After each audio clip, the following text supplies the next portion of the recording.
bienvenue dans le Popular Opinion, bienvenue sur la chaîne Twitch Everyone. Donc le Popular Opinion, c'est l'émission des avis qui vont à contre-courant. C'est l'émission des avis où en fait les gens sont pas d'accord avec vous tout simplement. Voilà, donc là je pense que le son est pas trop mal, ça va s'arranger. Je suis très content de vous retrouver. Donc là, on a fait une première émission il y a 15 jours sur un thème totalement dingue. C'était sur Star Wars, sur la nouvelle trilogie, la postologie comme on dit. Et aujourd'hui, on va passer à autre chose, on va passer à de la musique. Salut Antoine, comment vas-tu? Eh bien, plutôt bien, écoute, très content d'être ici aujourd'hui pour défendre un avis mitigé. Un avis mitigé, tu appelles ça. Un hot take, comme tu dis. Un hot take, tout à fait. Un hot take. Alors Antoine, pour ceux qui ne le connaissent pas, en fait, tu es connu un petit peu sur les internets sous le pseudonyme de Potemkin. J'essaye. Tu essayes.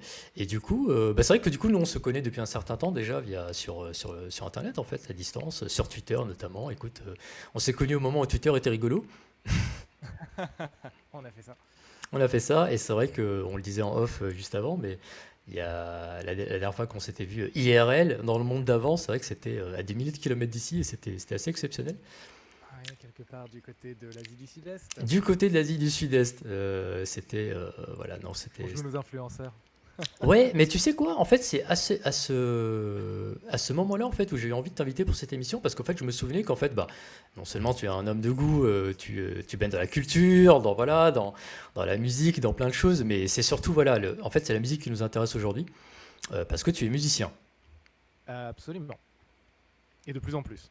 et de Et plus on en reviendra plus. peut-être sur la question, Voilà, plus tard. et c'est pour ça parce que moi je me souvenais en fait du coup que tu étais quand même très très bon en, en culture musicale, je voulais dire, pas en tant que musique, parce qu'évidemment, aujourd'hui, c'est ton métier, mais ce fut un passe-temps et une passion. Et aujourd'hui, c'est ton métier. Et c'est vrai que tu joues aussi. Alors, tu es lead vocaliste et tu joues aussi dans un groupe qui s'appelle Tales of. C'est bien ça. Tout à fait. Ce qui fait que ma hot take du jour va être un petit peu orientée puisque c'est un groupe de rock. Ouais. Et je suis chanteur dedans, effectivement, depuis maintenant bientôt 5 ans. 5 ans. Ouais. Ouais, 5 ans.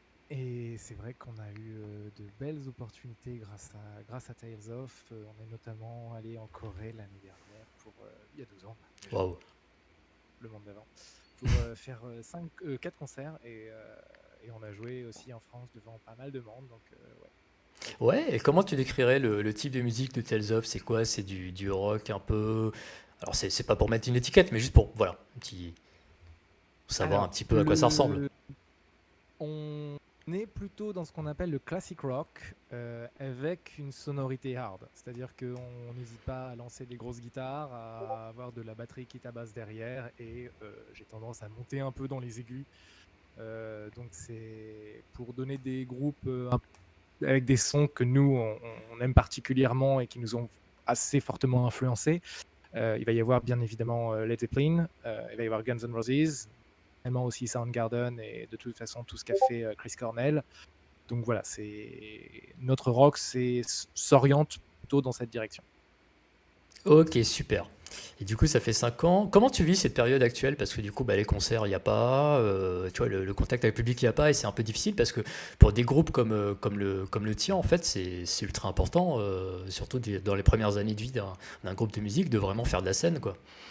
Ouais, bah du coup, alors je vois qu'on me dit que je suis en train de faire de l'ASMR, donc je vais essayer de monter un petit peu mon micro C'est bon, c'est aussi. réglé. Je l'ai réglé. Ah ok, super. Ouais, il n'y a pas de souci. Euh, Du coup, ouais, c'est pas facile. En vrai, on a eu beaucoup de chance parce que l'année dernière, on a eu la possibilité de faire un super concert pour la sortie de notre EP au Bus Palladium. C'était juste avant le premier confinement. On a fait le concert le 29 février et le confinement est arrivé le 16 mars. Donc, et les limitations des salles sont arrivées bien avant. Donc, on a vraiment été dans les tout derniers à pouvoir faire des concerts assez sympas. Il y avait plus de 200 personnes, c'était vraiment excellent. Et depuis, forcément, le soufflet est un peu retombé. On a beau mettre du contenu sur les réseaux, c'est vrai que c'est difficile de créer vraiment comment dirais-je, du reach. Ouais. J'utilisais des mots de CM, mais enfin de vraiment motiver sa fanbase à rester, même si on n'a pas forcément du contenu à proposer toutes les semaines. Et ouais, l'absence de live, ça nous est extrêmement préjudiciable. On est en train de mettre en place des choses en parallèle, et ça commence heureusement à se décanter un petit peu dans le monde du spectacle et de la musique pour vivre un peu l'art dans le monde d'aujourd'hui et le monde en pleine pandémie. Mais ouais, ça nous a mis un bon grand coup de frein dans la gueule. Comment on peut te retrouver en ligne du coup? En ligne, alors on peut nous retrouver sur absolument tous les réseaux, que ce soit... alors je dis ça, non, on n'est pas sur TikTok, mais on est sur Facebook, Instagram.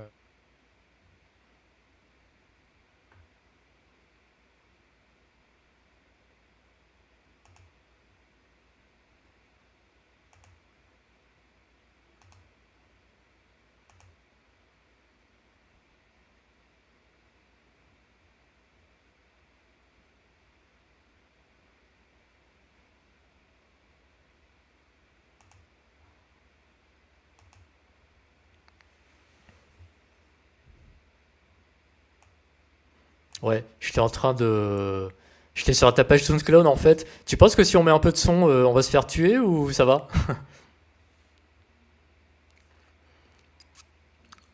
Ouais, là je balance un petit peu. Mais ouais, c'est cool en plus de l'avoir un petit peu en... Écoute, si on peut garder ça en petit fond sonore, ce serait sans refus, ça fait plaisir. Alors, on va revenir à notre sujet. Donc si tu es là aujourd'hui, Potemkin, c'est pour un... Alors attends, ça montre pas la même chose en fait. Hop, voilà, c'est mieux comme ça. Euh, Et encore, on voit ta tête a encore disparu. Tu sais quoi, je vais revenir là. Voilà, c'est beaucoup mieux. Donc si tu es là, du coup, c'est pour le hot tech comme tu l'as appelé. Alors nous, on appelle ça ici une popular opinion. En fait, tu es en train de nous dire un truc de dingue par rapport au rock. Ouais. Donc redis-nous bien pour être sûr qu'on ait bien compris. Que se passe-t-il avec le rock, Antoine? Ben, je suis absolument persuadé que le rock va faire un comeback incroyable et qu'il va surclasser les autres musiques. Alors, j'avais dit dans ma hot take initiale qu'il va même surclasser la musique urbaine, mais on va être complètement fou. On va dire que ça va dépasser toutes nos attentes et que ça va revenir sur le devant de la scène musicale et tout surclasser. Alors, à partir de maintenant, pour expliquer les gens qui nous retrouvent pour la première fois, alors moi je passe en mode believer. Je te suis à 150%. je suis un believer absolu. Je suis pas là pour faire un débat en fait, tu vois. Moi je suis vraiment là pour t'écouter expliquer ce qui se passe. Donc, toi tu dis le rock, en fait c'est une rock qui fait le rock n'est pas une musique qui est mise en valeur aujourd'hui. On n'écoute pas de rock. En fait, c'est ce que tu appelles les musiques urbaines, donc c'est plutôt du hip-hop, R&B. Ça peut englober de la pop en fait au sens un peu plus large, mais c'est vrai que c'est un peu le son dominant actuellement depuis un certain nombre d'années déjà. C'est pas forcément un mal, hein, c'est juste que c'est un fact. Et toi, ce que tu dis, c'est qu'en fait, on va réentendre des guitares électriques, on va réentendre le côté rock. Mais comment est-ce possible? Parce que nous, ça fait à peu près 10 ans que le son ambiant n'est pas du tout rock. Donc comment peux-tu dire ça? Que se passe-t-il? Alors, je vois en ce moment Silencio qui est en train de commenter en plus en disant que le rock, voit que le rock marche autant qu'avant. Alors c'est vrai et c'est pas vrai, ça dépend des formes. Et justement, quand on parle de musique urbaine, en fait on s'aperçoit que les musiques se métissent toutes, ce qui est une très bonne chose, hein. Les musiques évoluent, on est très très très loin, en France en tout cas, même si et je ne juge pas du tout, c'est des musiques que j'adore, hein. On est très très loin du rap du début, on est très très loin du IAM du début, du NTM du début. On a des musiques qui sont extrêmement métissées aujourd'hui. Tu as dit quelque chose qui est très très vrai, tu as dit que les musiques urbaines aujourd'hui sont quasiment de la pop. Je vais même aller plus loin. En France, la musique urbaine, c'est devenu la nouvelle variété. Et on est sur des cycles de musique. La musique, ça va, ça vient. On est sur des cycles d'environ 20-30 ans.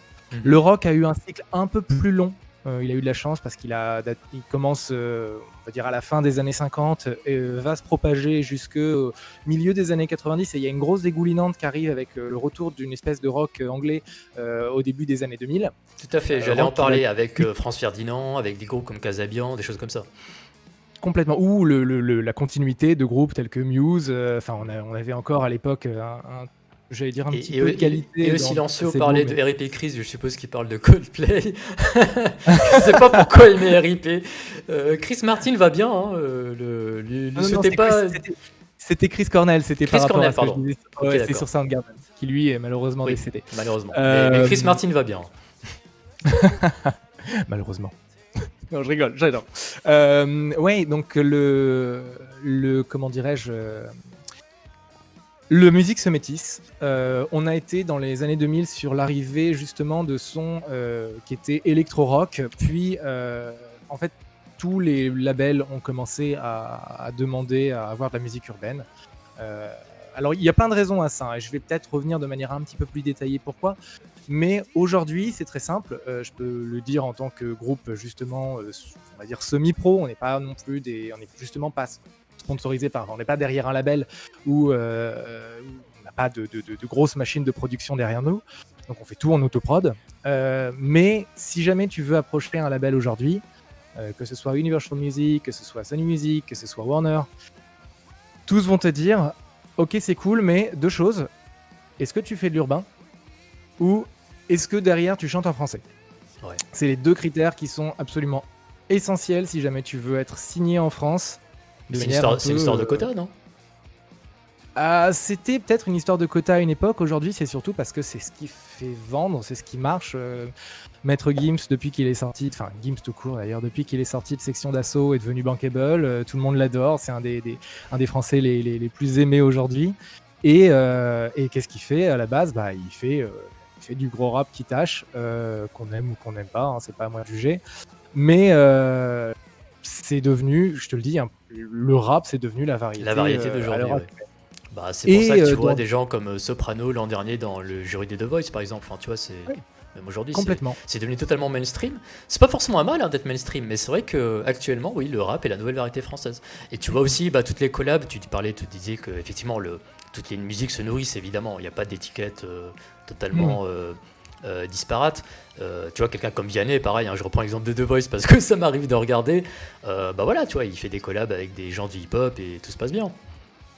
Et c'est vrai qu'on est aussi, c'est bien que tu le soulignes, on est aussi à une époque où les artistes, quels qu'ils soient, enfin on l'a vu avec le lancement d'Obispo et sa plateforme, je suis pas là pour juger, je pense que c'est pas la meilleure. Tu as le droit de parler de tout.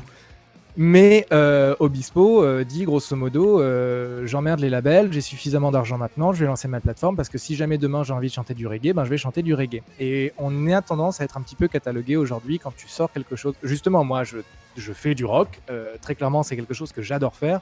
Je ne fais pas que du rock, on va aussi revenir dessus tout à l'heure j'imagine. Mais si demain je commence à sortir un nouveau projet, j'ai pas envie que ça me soit préjudiciable en fait de dire voilà je suis chanteur de Tales of. J'ai envie que ce soit un plus, au contraire, de dire ah c'est cool, il est capable de faire à la fois de la musique électro ou de la composition orchestrale et derrière ça n'empêche pas d'être un chanteur dans un groupe de rock. Et si jamais alors c'est pas du tout prévu, mais si jamais je décide de me mettre à slammer, pourquoi pas. Et c'est vrai que ça rentre encore dans cette notion de métissage et de flou, comme tu disais, Vianney, qui va prêter sa voix sur des titres qui sont beaucoup plus urbains, où on va avoir aussi, et depuis 85, depuis Aerosmith,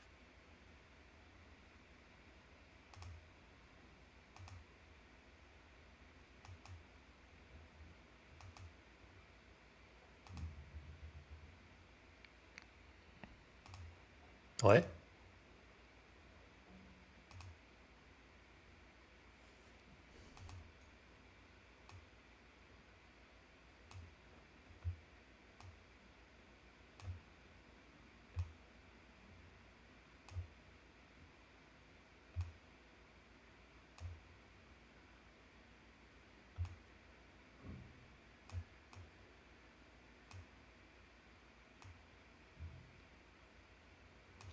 Jay-Z en 2004 avec...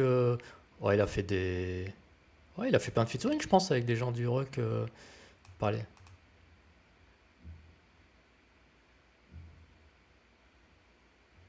Avec Linkin Park, ah oui. Ah ouais.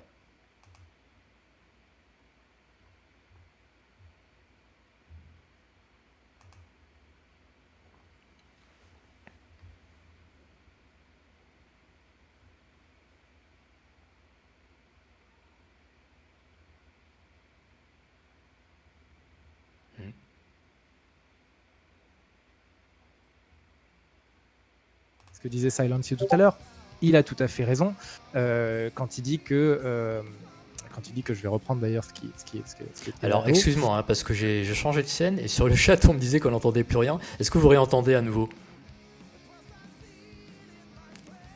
Là, j'ai une scène qui bug là. Donc oui, c'est bon. Ok. Alors effectivement, il ne faut plus que je touche la troisième scène. Pour l'instant, tant qu'on ne trouve pas le problème, c'est pas grave. Excuse-moi, je t'ai coupé. Oui, tu parlais donc du coup de Linkin Park et de Jay-Z. Ouais, et je disais que ma hot take n'était pas tant une hot take que ça. Le principe étant que oui, le rock à l'international marche, même si c'est pas nécessairement via les maisons de prod, même si c'est pas nécessairement sur le grand public. C'est-à-dire qu'on va pas avoir beaucoup moins que dans les années 80-90 des grands rockers qui vont déjà mettre des guitares héros, etc., qui vont prendre le devant de la scène. Après, ça va s'imprégner dans absolument toutes les productions actuelles. T'écoutes des séries. Aujourd'hui, si jamais on fait des scènes de courte poursuite, si jamais on va plus remettre du gros beat électro comme ça pouvait être le cas au milieu des années 2000, on va remettre des grosses guitares qui tirent, on va mettre du Greta Van Fleet, on va mettre du Voice of Silence, on va mettre vraiment des choses qui vont peut-être rappeler justement la grande époque du rock des années 80. Mais je Il suis y a éminemment... Eddie Van Halen qui nous a quittés il y a pas longtemps, ouais, qui était un boss quand même. Ouais, alors oui, c'est pas le seul, mais oui, bien sûr, Van Halen qui est il y a pas longtemps. Je te dis ça en plus, moi, ma guitare c'est une VH, donc Donc ça te touche particulièrement. Mais ouais, mais c'est un peu ça. Et en fait, alors attends, j'ai une question en tête, mais avant de la poser, je vais juste faire un petit tour sur le chat parce qu'on a quand même pas mal de réactions. Je crois que c'est quand même un sujet qui éveille les passions. Alors, tu as Nova Pyjama qui nous dit en fait, alors là, on parlait du métissage tout à l'heure un peu de musical. Donc, toutes les playlists Spotify mettent le R&B et le rap en avant, tout comme les ventes d'albums. Sans parler du succès de clips sur YouTube, ça compte aussi. Alors, ce qu'elle veut dire par là, c'est qu'en fait, on est un petit peu conditionné à un certain style de musique. Tout à fait. Et au détriment de certains autres styles. Alors c'est vrai qu'à la fois les musiques se parlent entre elles, mais en même temps, il y a un son dominant ambiant qui est mis en avant par les plateformes, et bizarrement, en fait, on se retrouve dans un vieux schéma. C'est-à-dire le schéma où à la radio on passait qu'un certain style de son, là il est un petit peu reproduit sur Internet, alors qu'on est censé pouvoir justement ouvrir nos oreilles et éduquer nos oreilles, tu vois. C'est paradoxal. Alors, pour une raison très simple, c'est que derrière énormément de web radio, il y a des gros groupes. Derrière, il y a aussi du Universal, il y a aussi du Sony Music, il y a aussi du Warner. Et le but de ces dernières, c'est tout simplement de faire la promotion de leurs artistes et de ceux dans lesquels ils croient à l'heure actuelle. Et ce que je te disais en France est vrai à l'international, à savoir que l'urbain domine absolument toutes les productions parce que les labels et les maisons de disques vont s'y intéresser majoritairement. Tu regardes dans le monde latino, ce qui émerge essentiellement, quand tu regardes des grosses productions qui viennent d'Argentine, qui viennent du Brésil, qui viennent du Chili, ça va être justement du son essentiellement repris sur du Beyoncé. Enfin, vraiment, c'est quasi du copier-coller avec, pour le coup, des sonorités hispanisantes, hispanisantes ou lusitaniennes pour les Brésiliens. Mais au final, c'est aussi une énorme fanbase de rock. Et ça, tu vas pas du tout le voir dans la production non pas qui émerge, mais qui va être mise en avant, que ce soit par les plateformes telles que YouTube, que ce soit justement par les radios, qu'elles soient web ou qu'elles soient au contraire tout à fait institutionnalisées. Ouais, comme au Brésil, je crois qu'il y a pas mal de groupes de rock au Brésil, par exemple. Énormément de groupes de rock. On s'est aperçu qu'on a fait, il n'y a pas très longtemps, un benchmark là-bas. Enfin, benchmark. On a essayé de migrer un petit peu nos sons pour voir, parce qu'on nous avait dit l'Amérique latine, vous allez voir, c'est formidable pour ça. Et il se trouve qu'on avait un vivier au Brésil de gens qui nous ont dit c'est vachement bien ce que vous faites. Et on a été diffusé sur 4 ou 5 radios différentes, juste en envoyant, tu vois, notre titre à l'éditeur ou au rédacteur en chef. Donc oui, il y a beaucoup de rock qui émergent et ils sont très amateurs aussi. Mais pour autant, quand tu regardes vu de l'extérieur, vu de la France, tu as l'impression que ce qui émerge de là-bas, c'est que du R&B, de la hip-hop, éventuellement de la pop un peu acidulée, et c'est tout. Alors, tu parlais tout à l'heure du côté cyclique de la musique. C'est vrai qu'il y a des vagues en fait qui reviennent, et tu l'as très bien dit. Effectivement, au début des années 2000, il y avait un petit renouveau qui venait plutôt d'Angleterre, donc avec pas mal de groupes de sons, on va dire milieu même 2000, pour être plus précis, 2004-2005, entre autres. Et est-ce que ce mouvement a été... est-ce que tu l'as senti un peu en France ? Est-ce qu'il n'y avait pas eu au moment, ou alors avec un peu de retard, peut-être avec 1 ou 2 ans de décalage en France, un revival à notre niveau, tu vois, du rock, avec des groupes, je sais pas, je dis un exemple à la con, mais genre, je me souviens de Superbus, par exemple, qui est très pop, très pop dans l'esprit, mais c'est quand même rock un petit peu, tu vois. Mais il y a eu les bébés brunes, il y a Bébé eu cette Brune, espèce bien de sûr. mouvance justement de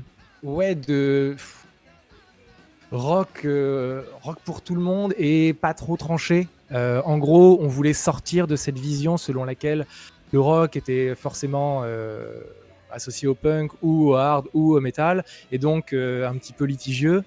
Et on a voulu créer un rock plus doux, plus édulcoré, qui allait absolument à tout le monde, du gamin ou de la gamine de 10 ans, la personne de 50 ans qui est en train de faire sa cuisine. Euh,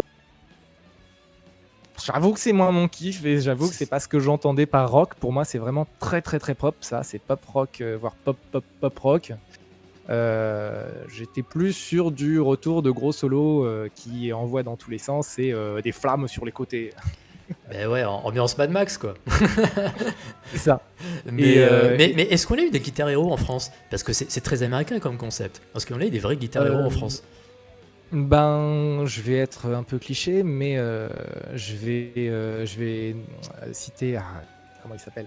Je vais le rechercher simultanément, je suis désolé, mais le guitariste de Trust, qui était un excellent guitariste, qui est toujours d'ailleurs, puisqu'il est toujours vivant, et qui est Norbert Criff, donc Nono. On a évidemment On cite la mouvance un peu plus. Bertignac, Paul Person, ça c'est Il est aussi Oui, silencieux qui nous dit on ça a sur le chat. Bertignac, bien sûr. On a Bertignac, évidemment. M est pas mauvais, hein. Euh, Enfin, c'est un guitariste généraliste, on va dire. Il joue de plein de Mhm. styles, mais on revient sur la variété. Mais il est bon en guitare. Oui, oui, Mathieu oui, Chédid. bien sûr. Après, c'est vrai que c'est pas la figure comme on l'entend du guitar hero, mais c'est un super multi-instrumentiste. Alors, J'ai un vrai guitar hero, énormément encore une fois sur le chat, ça c'est Steve Vai. Steve Vai, c'est un Vai, virtuose, Vai. totalement Ouais, fantasque, ouais, voilà. complètement.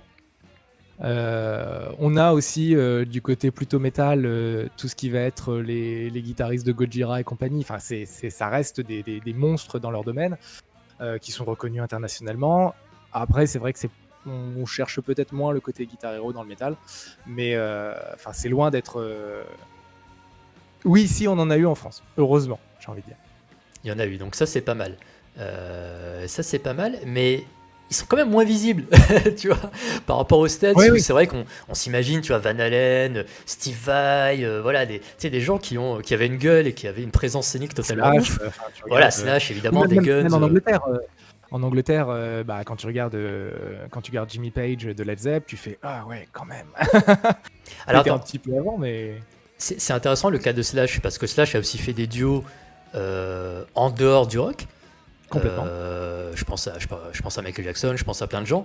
Mhm. Et je reviens sur le chat, tu vois, il y a aussi ceux qui me citent par exemple des duos hip-hop rock, par DMX, Aerosmith par exemple, ultra connus, Mhm. Puff Daddy et En Bowie, 85, ouais, voilà, complètement. les Guns et Public Enemy, etc. Est-ce que finalement, bah, quand t'as une crédibilité dans le rock et que t'as ton public, à un moment, est-ce qu'il faut pas sortir de sa zone de confort pour essayer d'élargir son public? Est-ce que c'est pas vital pour survivre en fait? Ou est-ce qu'ils sont juste Alors, fait plaisir? Ou est-ce que les maisons de disques ont voulu tester, faire ces expériences-là, mais qu'il n'y a pas de vrai. Enfin, en fait, les deux, est-ce que c'est artistique? Est-ce que c'est commercial? Est-ce que c'est les deux? Est-ce qu'à un moment c'est vital? Comment on peut, tu vois? non, je pense que c'est avant tout artistique. Je pense que quand tu es depuis suffisamment longtemps dans ta propre branche et que tu es très très sûr de ce que tu fais, tu as la possibilité d'aller voir ailleurs. Et il y a de toute façon beaucoup de. Bah, je le vois hein, à ma petite échelle, la communauté des musiciens indés français, je commence à en connaître beaucoup, et pas du tout que dans le rock. J'en connais beaucoup sur la scène électropop, justement hip-hop, rap, sur la scène soul. Enfin, on se croise excessivement souvent. Et au final, ça se fait assez naturellement, justement, ce genre de binôme. Il n'y a pas très longtemps, tu vois, j'ai posé ma voix qui se voulait, enfin, parce que la personne voulait une voix rock, sur justement de l'électro-celtique. Enfin, tu fais électro-celtique. Ouais, why not?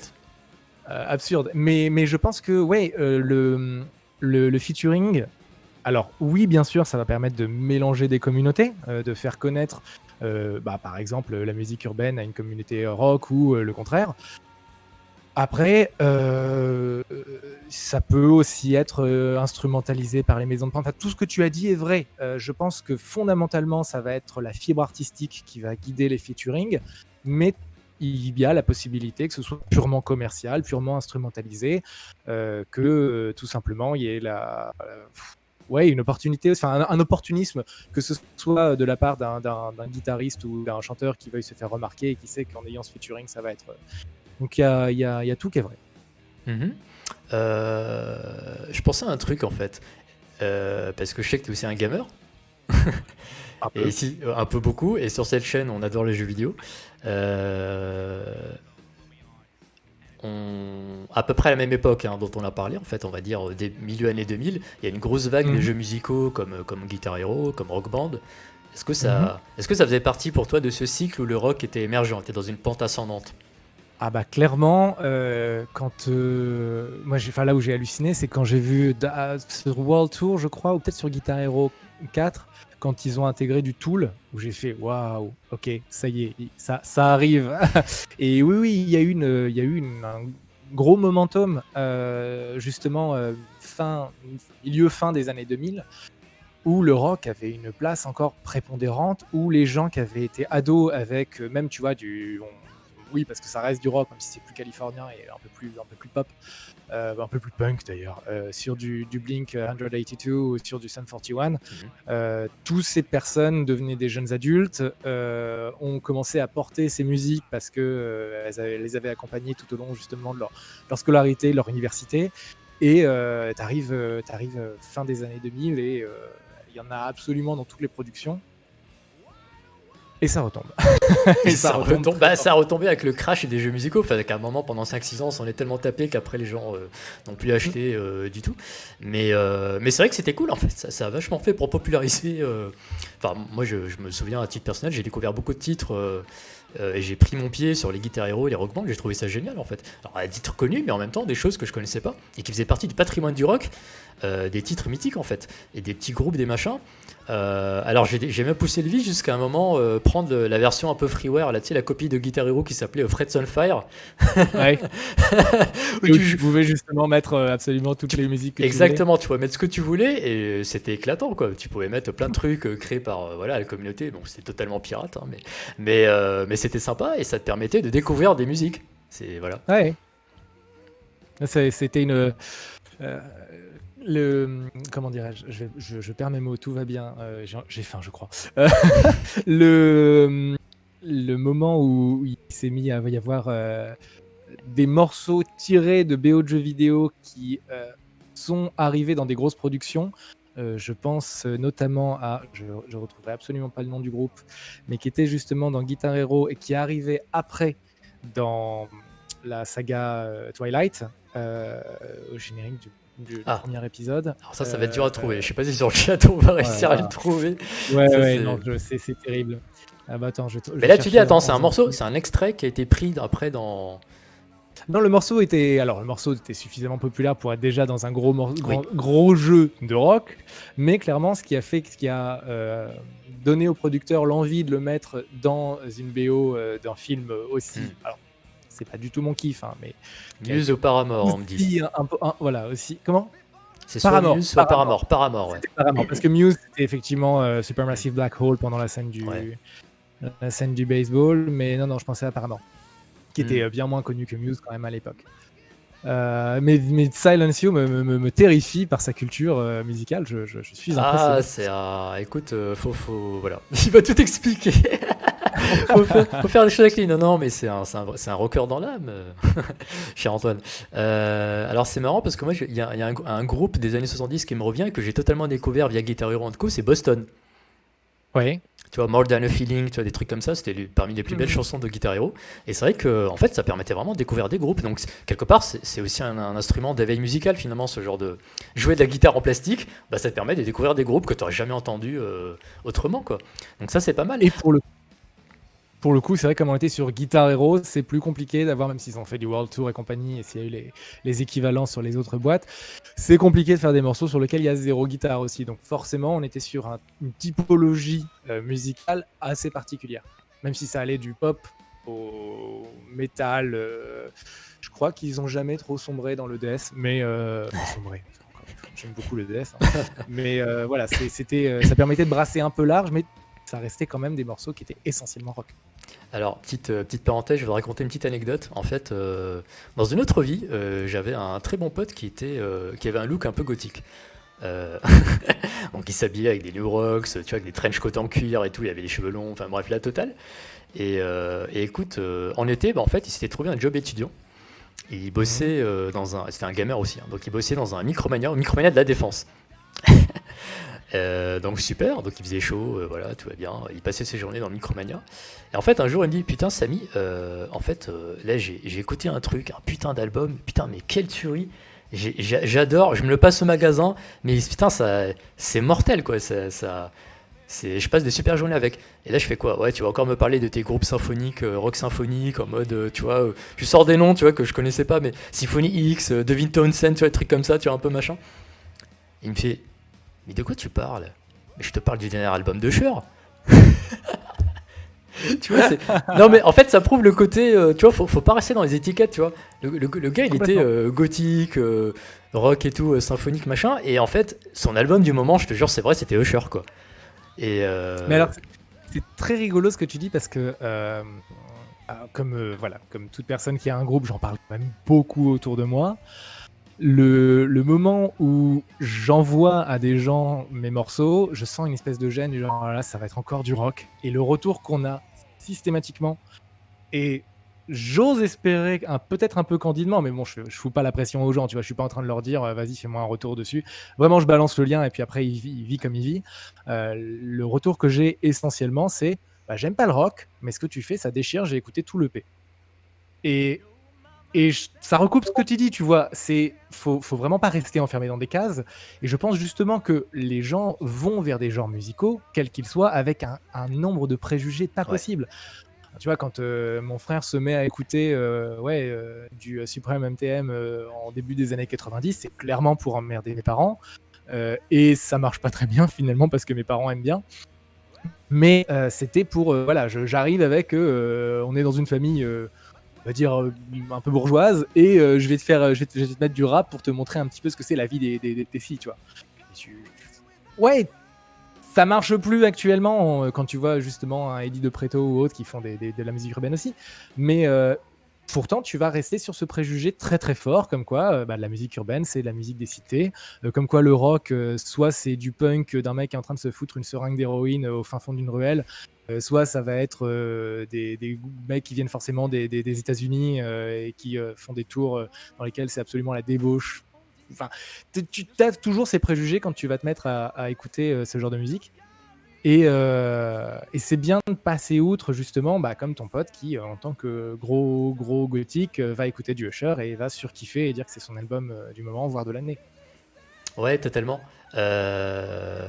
Je suis désolé, je fais un petit aparté en fait, parce que pour revenir sur le côté jeux vidéo qu'on aime bien, et d'ailleurs on va reparler ensuite de ton actu, parce que tu as une actu côté jeux vidéo qui est ultra intéressante, et on va évoquer tout ça évidemment. Euh, je pensais à la musique de jeux vidéo en fait.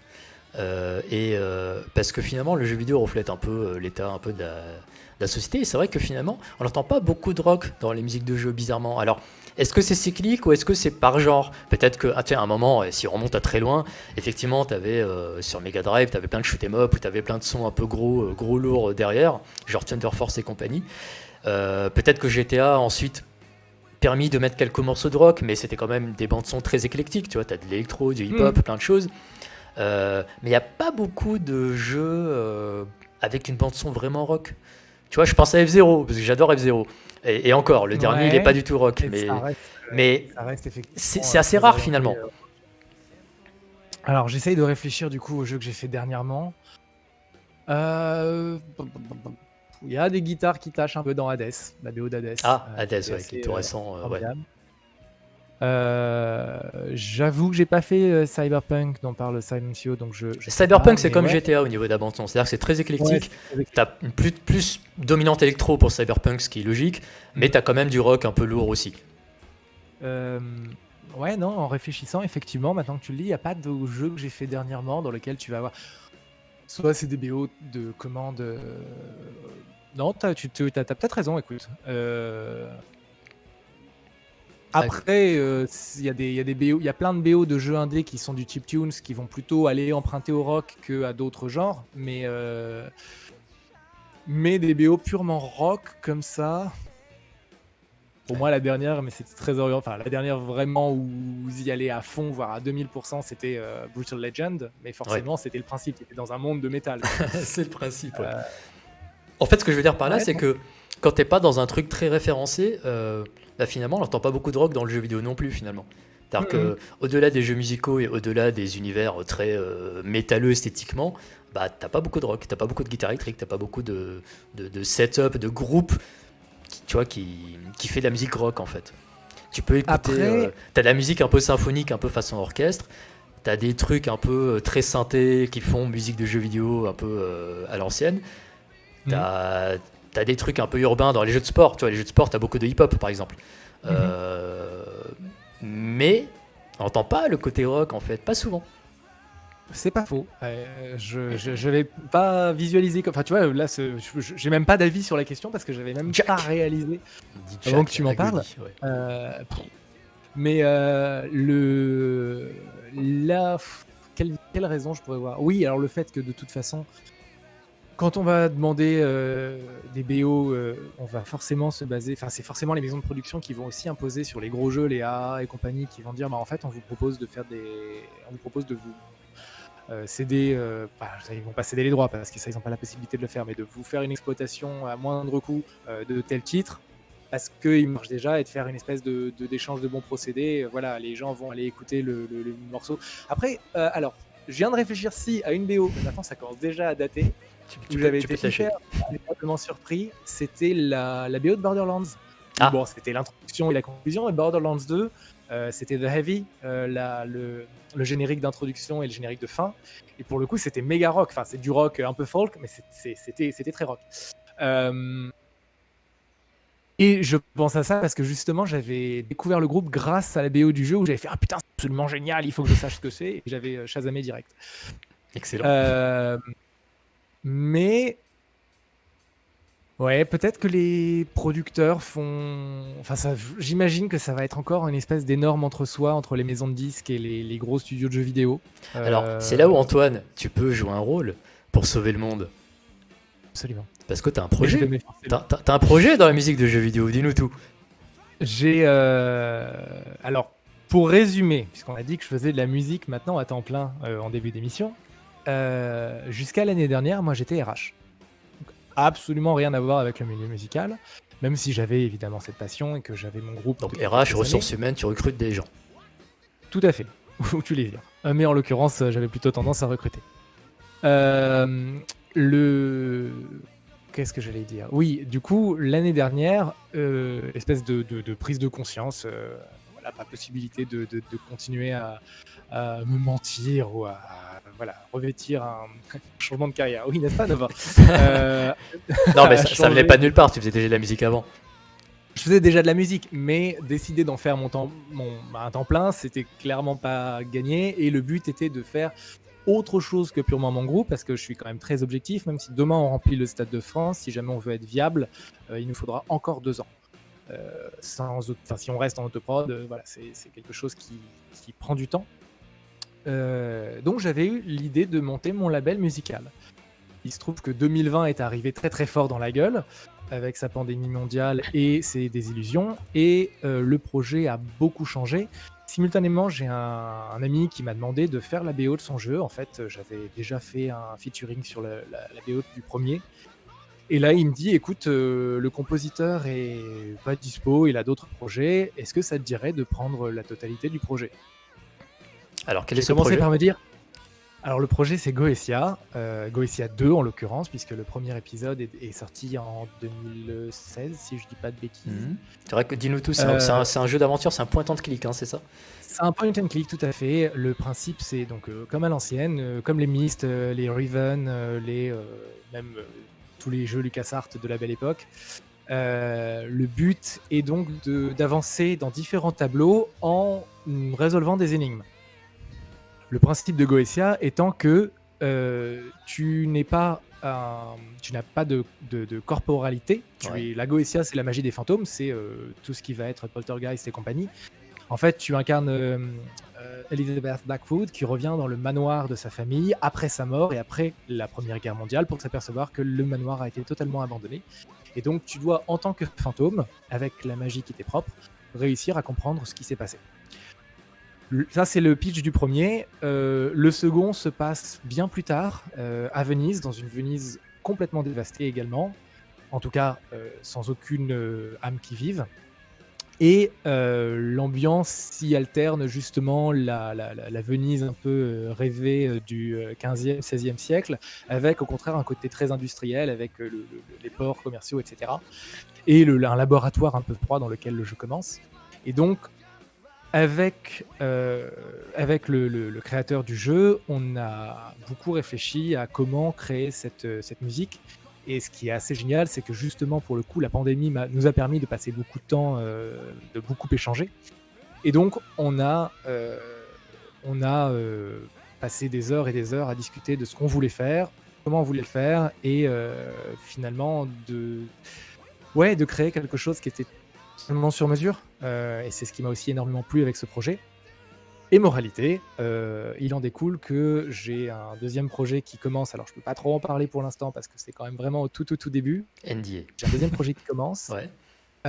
Et je suis en train de monter avec un ami compositeur un studio de musique entièrement dédié à la composition dans le jeu vidéo. Waouh, ça c'est dingue ça. C'est un rêve un peu quelque part. Déjà de faire de la musique de jeu, c'est génial. Je pense qu'il y a beaucoup de gens qui en rêvent.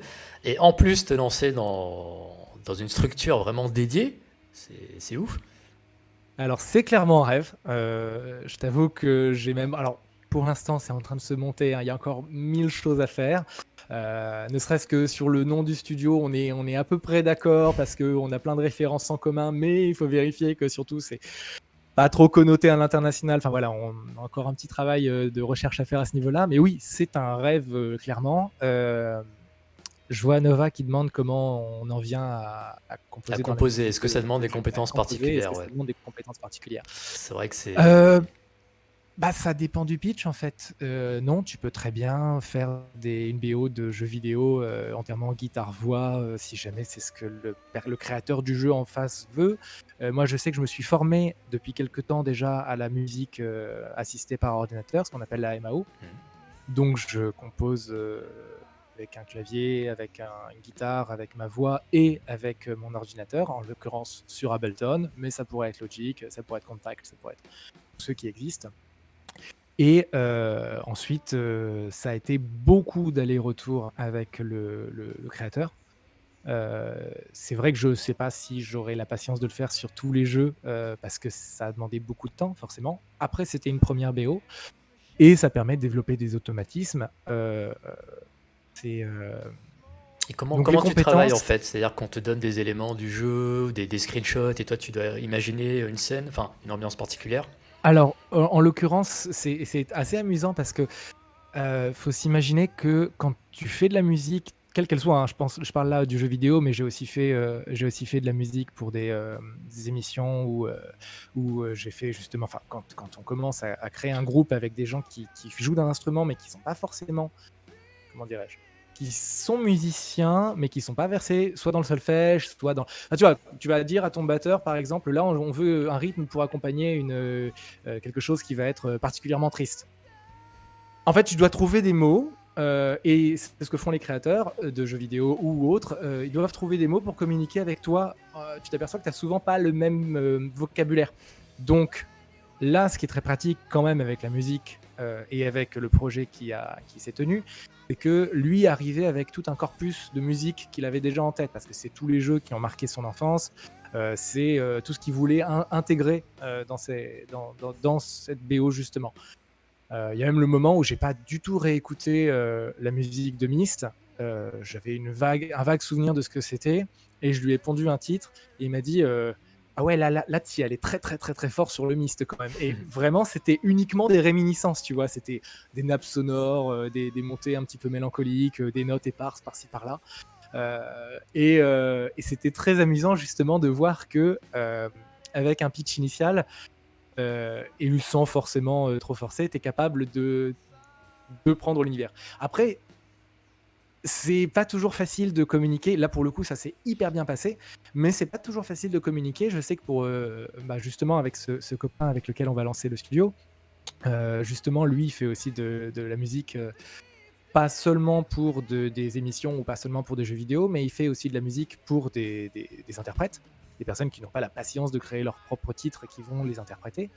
Et ouais, le dernier sur lequel il a bossé, sur lequel je l'ai un peu aidé, c'était assez hallucinant de voir le pitch initial que, selon toute vraisemblance et selon, parce qu'il y avait un beatmaker, il y avait aussi une autrice pour tout ce qui était parole, enfin une parolière, et donc lui qui était à l'instrumentalisation et donc aux arrangements, et j'étais en backup. On était tous absolument ravis de ce qui avait été fait, on pensait que ça rentrait parfaitement dans le pitch qui avait été demandé, et là le mec nous dit c'est pas du tout ça. Ah ouais. Et là tu te sens très très con. Et T'en là, reparles quand même avec les uns et les autres. et là, t'es en mode, oula, je suis hors sujet. Ouais, ouais, et surtout tu te dis, mais alors, est-ce que c'est lui qui a mal expliqué? Est-ce que c'est nous qui avons mal compris? Alors c'est quand même marrant parce qu'on est quand même 4 à avoir mal compris. Ou alors est-ce qu'on s'est entre-ambiancé? On s'est dit, putain, la direction dans laquelle on part, c'est génial, et en fait, c'était pas ce qu'il faut. Donc c'est hyper important, comme dans tous les projets au final, d'avoir des échanges hyper fréquents. Moi, je sais que quand j'ai commencé la BO de Goetia, justement, j'ai engrangé beaucoup de plus que je n'aurais dû. Au bout d'un moment, donc Thibaut, qui est le créateur, le dev, enfin plus que dev, c'est le designer, enfin bon, il est vraiment derrière tout le projet.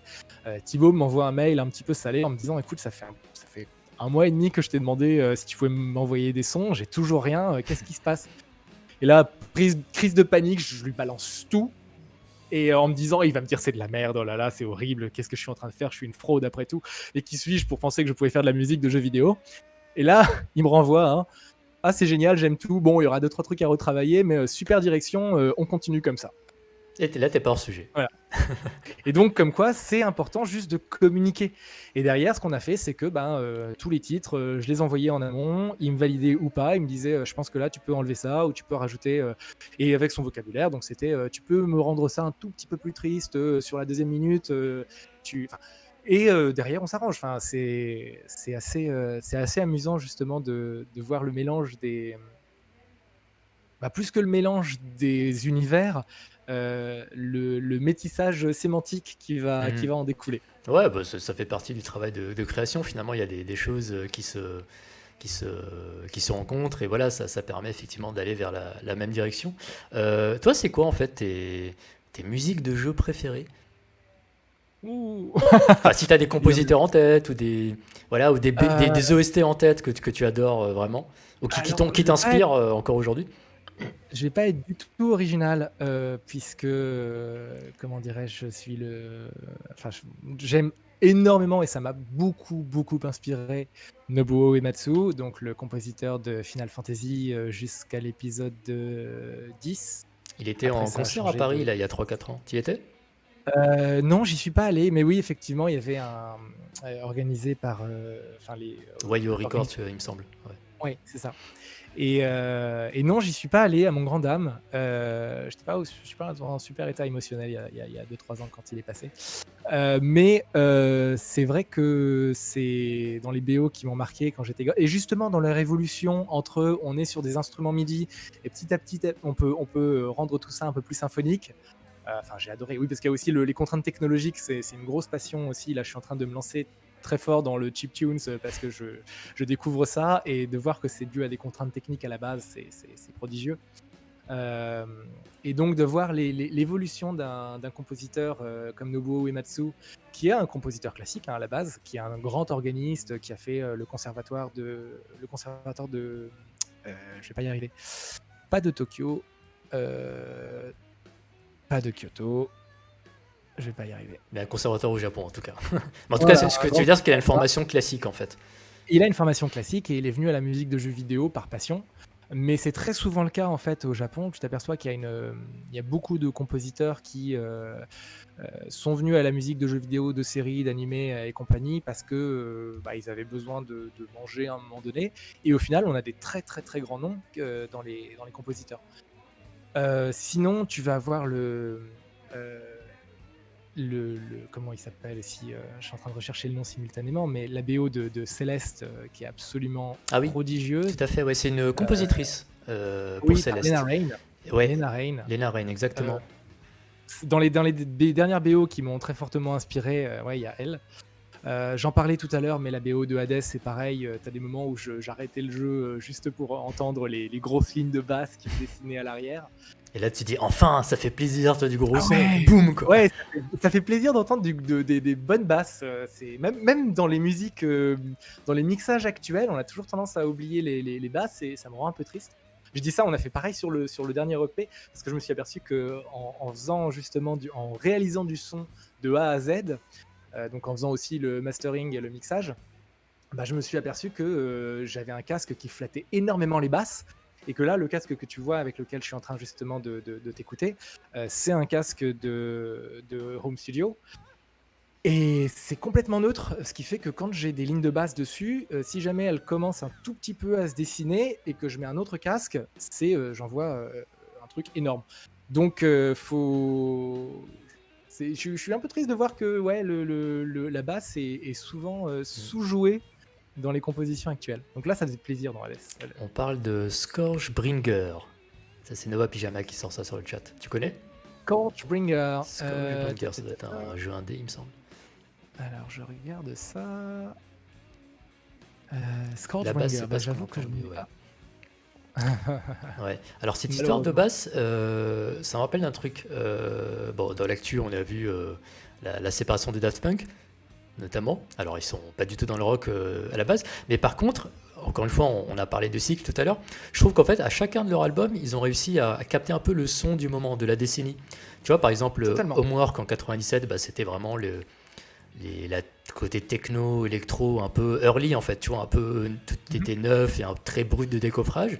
Quand on est passé à Discovery 2001, c'était un peu pour Comme moi son le nom son, l'indique. voilà, Très disco. exactement. C'était le Very son disco, électro, French touch, un peu euphorisant, tu vois, un peu le côté festif, Ibiza, tout ce que tu veux, mais c'est un son très Et qui a- particulier. qui s'est distillé dans absolument. Enfin, je veux dire, ils ont réussi à capter quelque chose, mais ils ont aussi, eux, instillé dans tout l'électro qui en a découlé. Et qui, ça, ouais, ouais. Je suis, enfin, oui, Tu vois, disco, effectivement. et totalement. Et tu vois, après, quand ils sont passés à Human After All, qui est pas un album très apprécié, mais il y a quand même des trucs géniaux dessus, bah ils sont partis. Je trouve que ça a coïncidé avec le côté rock, robot de rock. Ça a coïncidé avec la vague de rock un peu revival. Et après, dans leur dernier album, c'est là où j'en viens à ce qu'on dit de base. Là, par contre, ils ont pris tout le monde de court, À contre-pied, ouais. à contre-pied, avec un côté analogique, avec un enregistrement analogique, quasiment sans machine, enfin, sauf pour le dernier titre. Et du coup, on entend la basse, on entend la batterie, tu vois, avec du son très, très très funk, profond, Qui très sent profond. trop les funk en plus au niveau Ouais. des compos. Donc, ouais, c'est. Ouais, ah putain, quand je pense qu'il n'y en aura pas d'autres. Ouais, Pardon, je c'est vais con. pleurer. Et là, on parle du coup de Random Access Memories, donc le dernier album, et c'est vrai qu'il y a un son très particulier, très profond, très brut, et qu'on n'entend pas en fait, enfin, tu vois, qui n'existe pas. Maintenant que tout est sous machine, finalement, bah, t'as des effets qu'on entend qui sont un peu aseptisés au final, tu vois. À un moment, l'oreille est éduquée et reconnaît un peu les effets. Et c'était vraiment assez gonflé de sortir un truc presque 100% analogique en fait, à l'ancienne. Mais c'est assez amusant ce que tu dis parce que enfin, je vais faire un lien avec ce que tu disais. Il y a un lien dans tous ces trucs-là, tu vois. Il y a il y a un un lien. lien dans tout ça. Non, mais c'est vrai que il y a quelque chose qui manque énormément au rock actuellement, et c'est ce que tu me demandais à la base, qui était la notion de live, et qui pour moi est quelque chose de... Enfin, actuellement, hein, je dis vraiment parce que pandémie mondiale et compagnie, même si tu fais des lives Facebook, tu perds une dimension parce que tu n'es pas avec ton public. Et le côté analogique, justement, c'est... On est venu à faire du numérique parce que c'était plus facile à produire. Parce qu'avec un ordinateur, tu es capable de reproduire absolument tous les instruments maintenant. Il suffit d'avoir un tout petit peu d'oreille et même pas de formation. Enfin, tu regardes des gens qui cartonnent. Je vais dire dernièrement, alors que ça a déjà 3 ans, ou 3 ou 4 ans, mais même, tu regardes Petit Biscuit, le mec a 16 ans dans sa chambre, est en train de te pondre un truc qui, oui, marche super bien. Encore une fois, t'aimes ou tu n'aimes pas, mais il y a tout qui marche dedans, il y a tout qui est fait pour que ça cartonne. On a mis un peu de côté toutes les productions analogiques parce que ça prenait de la place, parce que c'était dur à produire. Et c'est vrai que l'urbain, ça sortit énormément de musique numérique. L'urbain, il y avait Silencio qui parlait d'autotune tout à l'heure. Pour la voix, bah oui, c'est cool, tu sais pas chanter, t'as un flow de merde, mais tu mets de l'autotune et bim, tu sonnes pareil que tous les rappeurs du moment. Et en fait, je pense qu'on va revenir très fortement, et c'est aussi une des raisons pour lesquelles ma hot take, on n'en est pas tellement une. On revient sur des moments où le live va plus que jamais avoir de l'importance.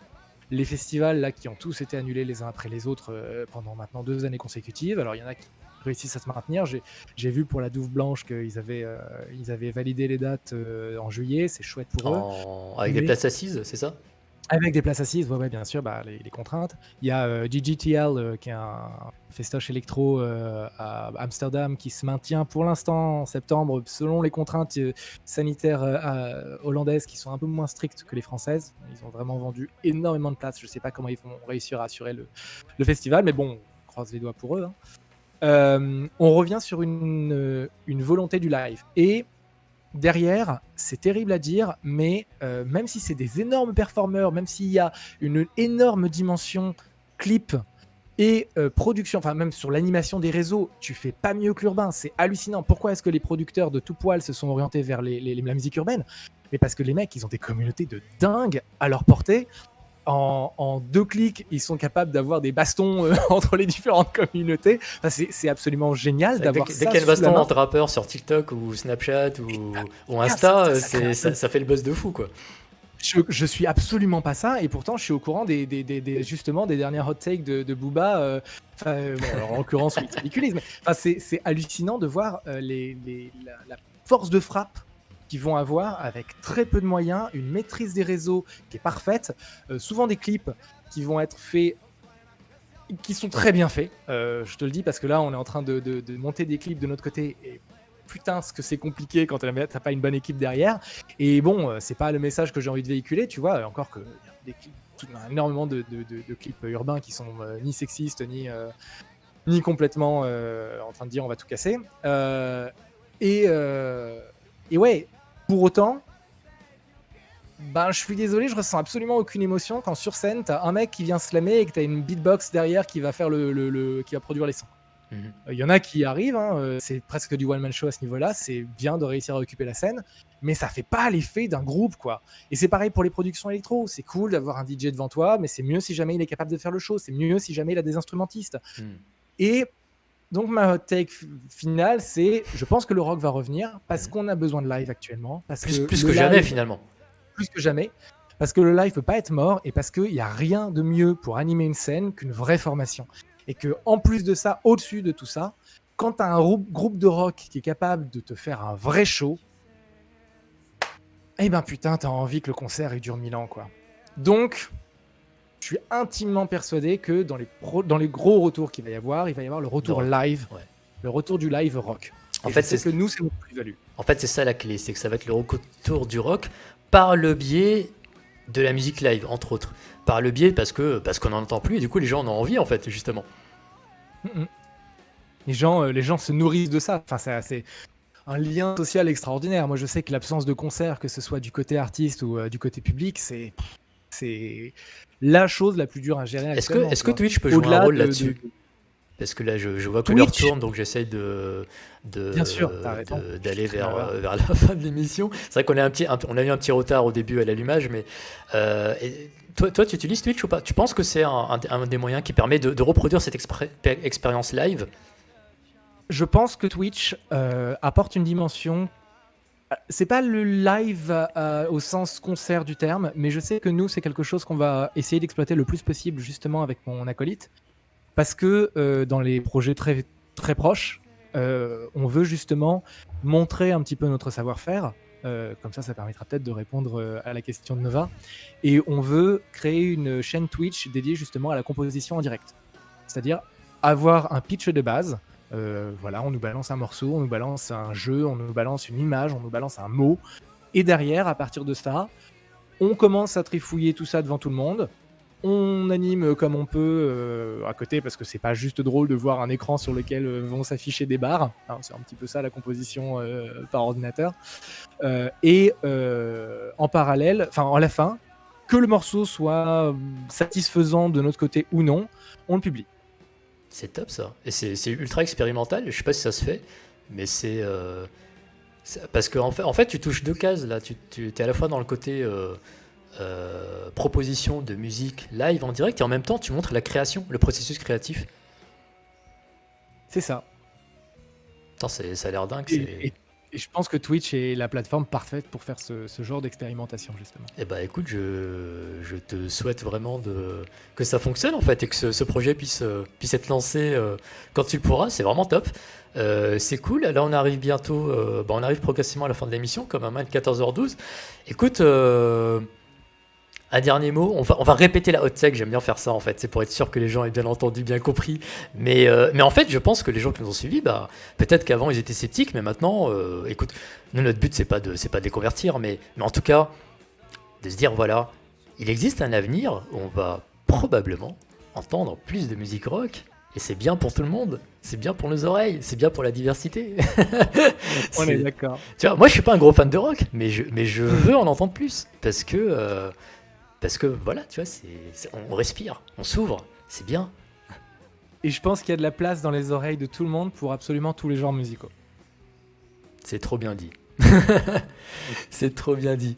Eh bien écoute Antoine, si tu le veux bien, on va se dire que voilà, on va peut-être s'arrêter là. À part si tu veux passer un dernier petit message en fait, peut-être par rapport à Tales of. Donc je rappelle juste Tales of. Donc on peut te retrouver sur SoundCloud, sur Twitter, où tu veux, sur Facebook, toutes les plateformes, sur Spotify et compagnie, sur YouTube. N'hésitez pas à vous sur abonner YouTube, sur la chaîne YouTube. On a besoin de 1000 abonnés pour pouvoir rejoindre le programme créateur et récupérer une page qui a été auto-générée à la sortie d'un single. Donc s'il vous plaît, voilà. Abonnez-vous.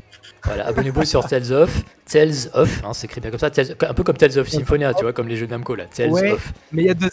Il y a 2 F parce que c'est justement, en gros, on arrête de se raconter des histoires, tu vois. Tales of. Tales of, voilà, les histoires de. On peut écouter ce que tu fais avec ton groupe et ça c'est super.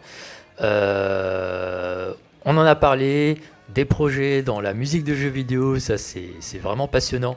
Donc on a hâte de retrouver ça, notamment pour Goetia 2, qui n'a pas encore de date de sortie, mais ce serait évidemment... Ça devrait pas tarder. Normalement c'est vraiment... je veux pas spoiler, mais il y a des chances pour que ce soit à la fin du mois ou au début du mois. Tu sais qu'on parle beaucoup des jeux indés sur cette chaîne.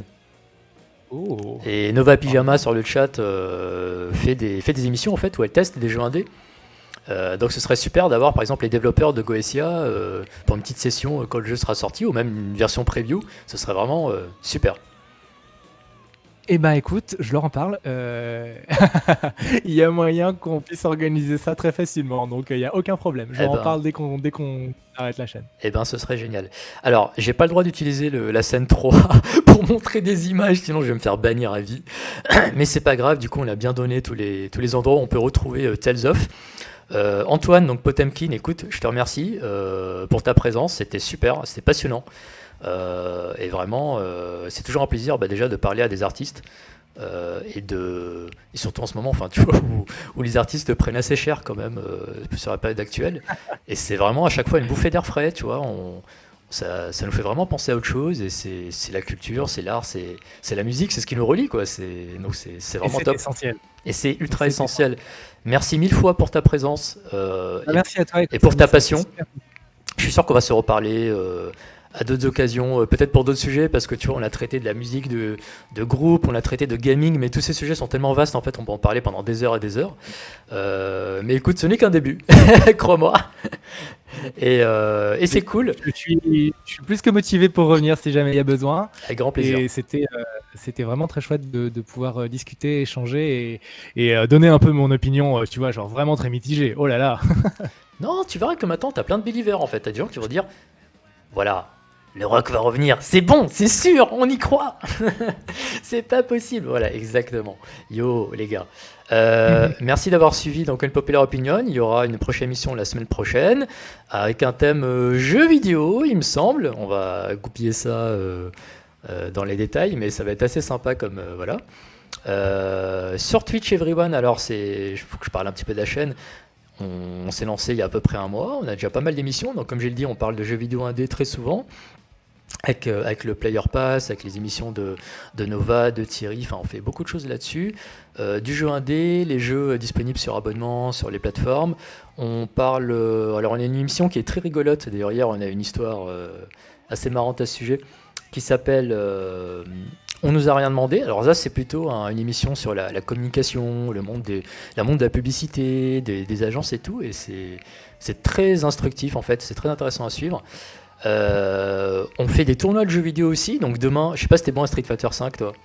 Tu joues au jeu de baston en C'est général. très mauvais. Très Pour le mauvais, coup, pareil. malheureusement, Street Fighter 5, j'ai pas pris le tournant. Bah tu es dans ma team, vas-y. Tu es dans ma team. Ça s'appelle Fight for Cash et donc c'est des tournois de jeux vidéo. On était sur Clash Royale, ouais, effectivement, la semaine dernière, il y a 2 semaines, pardon. Et demain, on va revenir sur Street Fighter 5. On a lancé sur Street Fighter 5 et on revient dessus. Donc ça va être de la baston, ça va être top.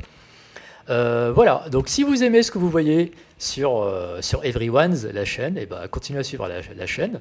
On a besoin de followers, on a besoin de gens qui regardent. Mais je vois que ça monte jour après jour, donc on est sur la bonne voie, c'est top. Merci Antoine, je vais te libérer. Je suppose que tu as hyper faim, il faut absolument que tu manges. Voilà. Ça se voit, hein. Je commence à être un peu livide là. Non, t'inquiète, mais tout va Bah, bien. merci encore, Samy. Et au grand plaisir de revenir et dans tous les cas de vous suivre. Eh ben c'est super, alors je vais lancer le petit générique de fin et on se dit à la prochaine. Salut à tous! Read me like a magazine. I don't wanna be made of paper dreams. You always get me out of my head again. Swear I'm just a mess in a pretty dress, but you're coming steady on my spin.